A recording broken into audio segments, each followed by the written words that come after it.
Chapter 7 of Pride and Prejudice. Mr. Bennet's property consisted almost entirely in an estate of 2,000 a year, which, unfortunately for his daughters, was entailed, in default of heirs male, on a distant relation, and their mother's fortune, though ample for her situation in life, could but ill supply the deficiency of his. Her father had been an attorney in Meryton, and had left her £4,000. She had a sister married to a Mr. Phillips, who had been a clerk to their father and succeeded him in the business, and a brother settled in London in a respectable line of trade. The village of Longbourn was only 1 mile from Meryton, a most convenient distance for the young ladies, who were usually tempted thither 3 or 4 times a week, to pay their duty to their aunt, and to a milliner's shop just over the way. The 2 youngest of the family, Catherine and Lydia, were particularly frequent in these attentions. Their minds were more vacant than their sisters', and when nothing better offered, a walk to Meryton was necessary to amuse their morning hours and furnish conversation for the evening, and however bare of news the country in general might be, they always contrived to learn some from their aunt.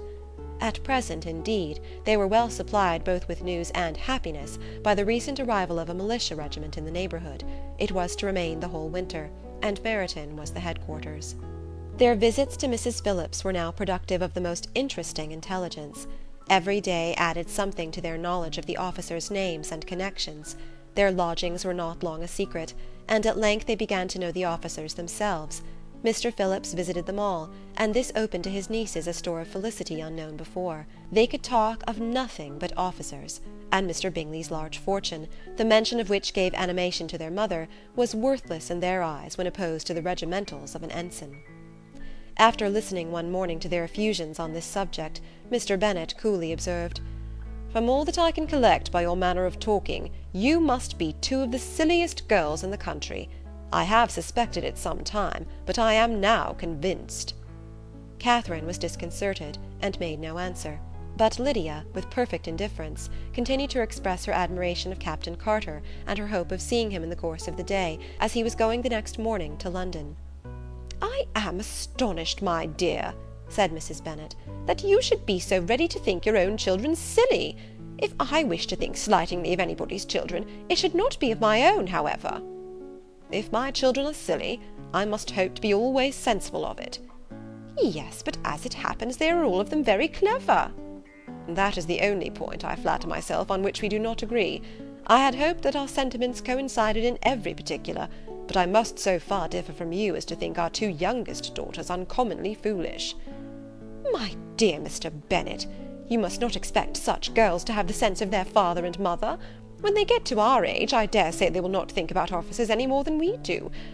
I remember the time when I liked a red coat myself very well, and indeed so I do still at my heart, and if a smart young colonel, with 5,000 or 6,000 a year, should want one of my girls, I shall not say nay to him.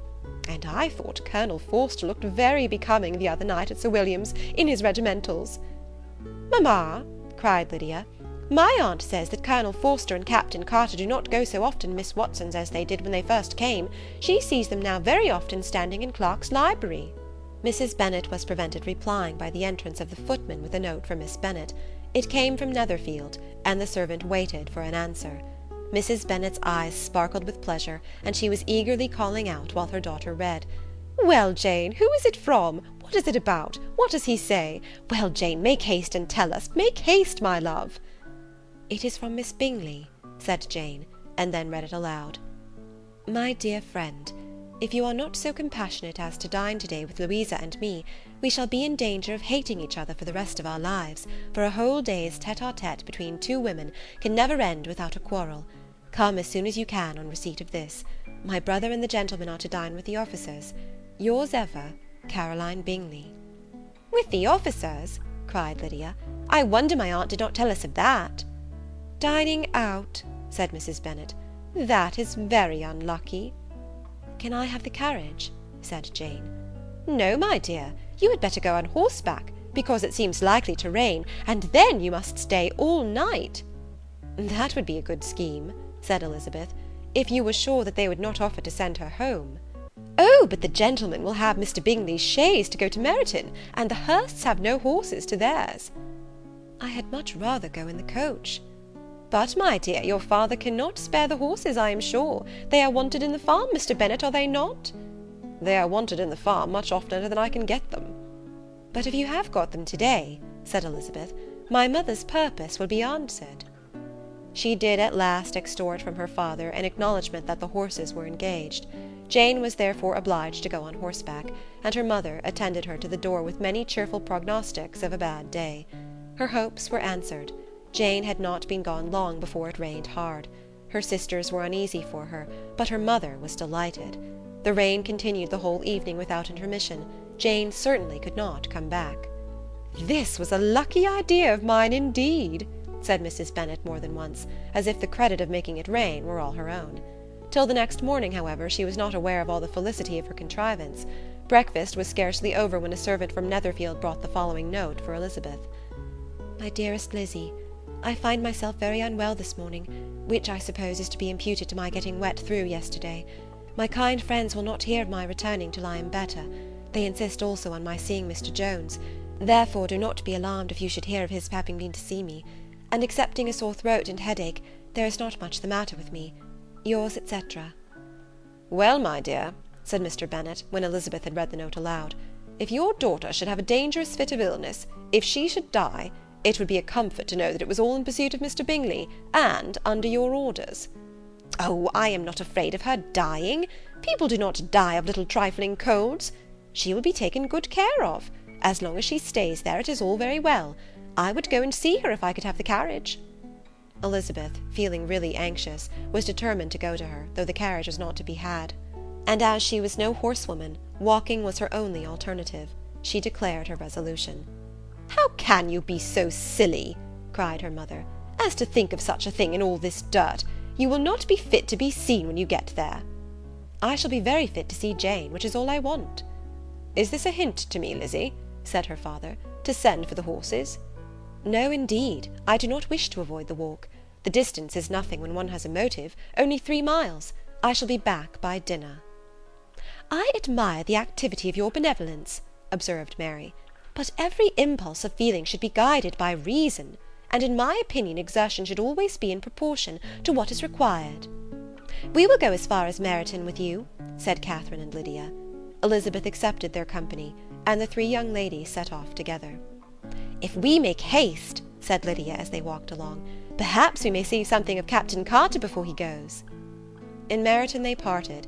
The 2 youngest repaired to the lodgings of one of the officers' wives, and Elizabeth continued her walk alone, crossing field after field at a quick pace, jumping over stiles and springing over puddles with impatient activity, and finding herself at last within view of the house, with weary ankles, dirty stockings, and a face glowing with the warmth of exercise. She was shown into the breakfast parlour, where all but Jane were assembled, and where her appearance created a great deal of surprise.